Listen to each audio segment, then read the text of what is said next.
जातिगत जनगणना की मांग अब सुप्रीम कोर्ट तक पहुंच गई है। सर्वोच्च अदालत में एक जनहित याचिका दायर कर केंद्र सरकार को जातिवार जनगणना कराने का निर्देश देने की मांग की गई है। विपक्षी राजनीतिक दल पहले से ही जातिगत जनगणना की मांग करते आई हैं। आइए जानते हैं कि इस मामले में सरकार, विपक्ष और आम इंसान का क्या पक्ष है, इससे किसको फायदा और किसको नुकसान होगा और भारत में ये कब हुई है। नमस्कार, मेरा नाम है रिया शर्मा और आप देख रहे हैं TV9 डिजिटल। जातिगत जनगणना का मतलब है भारत की जनसंख्या की जातिवार टेबल बनाना। भारत में जातिगत जनगणना की मांग काफी पुरानी है। इसके पीछे तर्क ये दिया जाता है कि जाति के अनुसार जो डाटा उपलब्ध है वो 90 साल पुराना है। इसी डाटा को जातियों के लिए कई कल्याणकारी कार्यक्रमों के आधार के रूप में लिया जाता है। इसकी शुरुआत भी अंग्रेजों ने की थी और आखिरी बार जातिगत जनगणना 1931 में की गई थी। यही जनगणना मंडल फॉर्मूले के तहत कोटा कैप का आधार है। हालांकि 1941 में भी जाति जनगणना की गई थी, लेकिन तब इसके आंकड़े जारी नहीं किए गए थे। तत्कालीन जनगणना आयुक्त MWM यीटस ने यह कहा था कि पूरे देश की जाति आधारित सारणी यानी कि टेबल तैयार करना नहीं हो पाया, इसलिए इसे सार्वजनिक नहीं किया गया। देश की आजादी के बाद साल 1951 की जनगणना में अनुसूचित जाति और जनजातियों की ही अलग से सारणी यानी कि टेबल बनाया गया और अंग्रेजों की जनगणना के तरीके में बदलाव हो गया। तब से लेकर जनगणना का यही स्वरूप चला आ रहा है। कह सकते हैं कि साल 1951 से 2011 तक की जनगणना में अनुसूचित जाति और अनुसूचित जनजाति का ही आंकड़ा अलग से दिया गया। OBC और दूसरी जातियों का डाटा नहीं दिया गया। वैसे तो संविधान लागू होते ही SC/ST के लिए आरक्षण लागू हो गया था और उसके बाद पिछड़े वर्ग यानी कि OBC की तरफ से भी आरक्षण की मांग उठने लगी थी।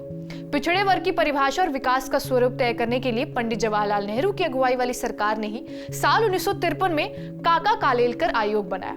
इसने पिछड़े वर्ग का हिसाब लगाया और आधार बना 1931 में हुई जनगणना के जाति का आंकड़ा। फिर भी आयोग के सभी सदस्यों में इस पर सहमति नहीं बन पाई कि OBC का आधार जातिगत होना चाहिए या फिर आर्थिक। इसलिए इस आयोग के बाद कोई बदलाव नहीं हुआ। इसके बाद साल 1978 में मोरारजी देसाई की अगुवाई वाली जनता पार्टी सरकार ने BP मंडल की अध्यक्षता में OBC आयोग बनाया, जिसने दिसंबर 1980 में ये रिपोर्ट दी। हालांकि तब जनता पार्टी की सरकार गिर चुकी थी और इसी मंडल आयोग ने 1931 की जनगणना के आधार पर पिछड़ी जातियों की पहचान की थी और कुल आबादी में इनकी 52% हिस्सेदारी मानी जाती थी। इस रिपोर्ट पर कांग्रेस की सरकारों ने ध्यान नहीं दिया और 9 सालों तक कुछ नहीं हुआ। साल 1990 में जाकर VP सिंह की अगुवाई वाली सरकार ने मंडल आयोग को लागू कर दिया और OBC के उम्मीदवारों को सभी स्तर पर सरकारी नौकरियों में 27% आरक्षण की शुरुआत कर दी।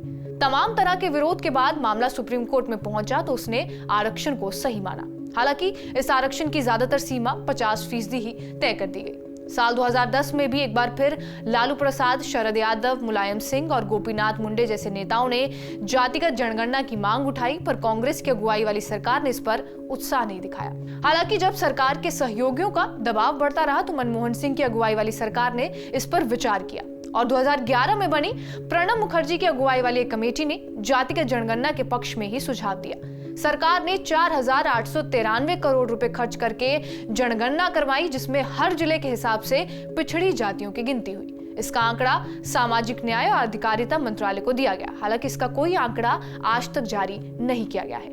अब क्योंकि कई पार्टियां जाति के आधार पर राजनीति करती हैं तो वो लगातार जाति आधारित जनगणना की मांग कर रही हैं। कांग्रेस से लेकर JDU, RJD, NCP, द्रमुक और आम आदमी पार्टी, बहुत सारे विपक्षी दल सरकार से जाति आधारित जनगणना की मांग कर रहे हैं। कांग्रेस नेता राहुल गांधी अपनी रैलियों में इसकी मांग कर चुके हैं। इस जनगणना के समर्थक इस समय की जरूरत बता रहे हैं और दूसरा यह है कि भाजपा हिंदुत्व की राजनीति करती है।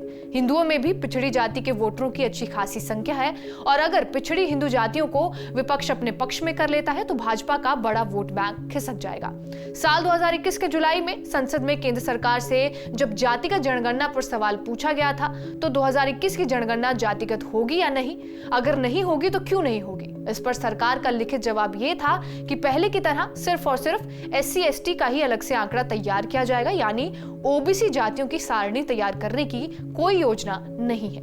बहरहाल आपका इस रिपोर्ट पर क्या कुछ कहना है हमें कमेंट बॉक्स में जरूर बताएं। बाकी देश और दुनिया की तमाम बड़ी खबरों के लिए बने रहे हमारे साथ TV9 डिजिटल पर।